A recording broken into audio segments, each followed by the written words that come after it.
Tomorrow will mark 2 years officially since the attack outside the airport in Kabul, killing 13 U.S. service members during the botched withdrawal of Afghanistan. It's gotten little to no attention from the administration. No one in the administration has ever been held accountable. And joining us now is Florida Congressman who served 27 years in the Army and National Guard and is the first Green Beret elected to Congress, Congressman Michael Waltz. Sir, thanks for joining us. You know, I want to put those pictures up again of those 13 men and women, because there's a lot of sadness that comes with this when people look at this, but also there's a lot of anger, especially from families who lost their loved ones during this. Talk to us a little bit more about that.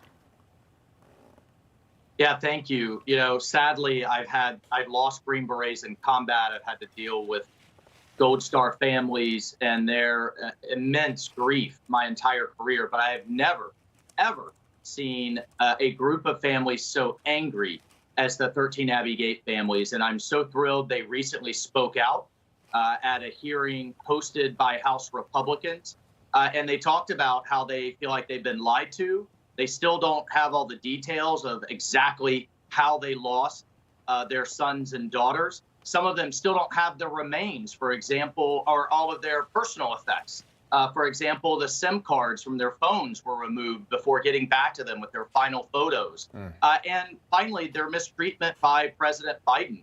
One Gold Star mother in particular saying she lied to him, or he lied to her, excuse me, at Dover Air Force Base, saying that Beau Biden came home in a casket, in a flag draped casket, when we all know he died of cancer in a hospital. So we'll keep fighting for these families. Our investigation in the House has uncovered that the sniper at Abbey Gate had the suicide bomber in his sights and was denied permission. We're now going to call his commanding officer in. And we've also uncovered the fact that all of the diplomats in Kabul warned Anthony Blinken and warned the president what was going to happen, the chaos and debacle that would ensue, and yet those senior diplomats were ignored. And Congressman, no accountability. Could you say that again? So we had a U.S. sniper who could have taken this guy out and prevented this, but didn't get the go-ahead? That's absolutely right. He had him in his sights. He was repeatedly denied permission. The next thing we know, the suicide bomber set off his vest, and that sniper lived.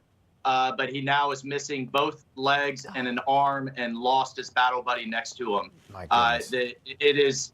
It's just disgusting and heartbreaking. And damn it, we're going to get accountability one way or another. Thank you. On behalf of the American people watching right now, not to mention a few days later, remember Mark Milley and the righteous strike, this drone strike, the retaliatory strike, killed 10 innocent people, killed a family. I believe 6 children were part of that. Right.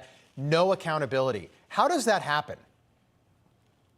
Well, it happens when you essentially have all the way from the top, the commander in chief says, bury it, move on. That sniper, by the way, wasn't interviewed in the investigation afterwards at all.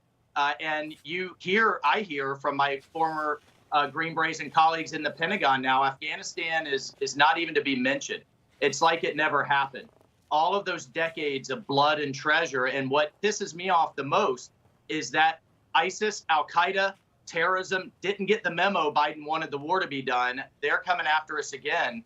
And we're going to have future soldiers, future special operators that are going to have to deal with the mess that Biden's left behind. It's unbelievable. But we thank you, sir, for all that you're doing to try and get answers for the American people and for those families.